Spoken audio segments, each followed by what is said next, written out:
Alors attends. Une éruption, un flot de mots, un magma brûlant, détruisant tout sur son passage, armé d'un micro. Un rappeur parle encore, un dinosaure. À l'époque, je me souviens, nous n'étions qu'une poignée de matadors, prêts à rentrer dans l'arène, à frapper fort, être entendus, vus, reconnus partout, faire monter le score.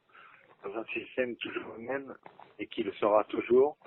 On avance comme on peut, on se bouscule, on court. Et donc tout ça, moi j'étais tranquille dans mon coin, solitaire, je n'arrêtais pas d'écrire, n'ayant rien d'autre à faire. Les mots se pressaient, s'entassaient. Attends. La porte de mon esprit s'ouvrait et tous ces mots partaient en quête de la réalité, histoire de la bousculer. Du genre naïf à l'époque, mais je ne cherchais qu'à m'exprimer. Parce que, tu me croiras jamais, mais c'est marrant. Je bégayais. J'ai grandi sans pouvoir en placer une, complexée à souhait. Il fallait le voir pour le croire et l'entendre. Hallucinant. Si bien qu'un jour, ma mère m'a dit, mets-le donc sur la table, on va le trier. Et maman. Tu vois?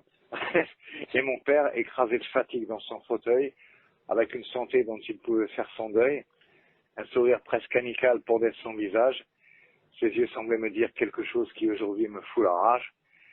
Cette impossibilité de communiquer proprement avec son propre sang, c'est comme une porte qui s'ouvre et se referme brusquement.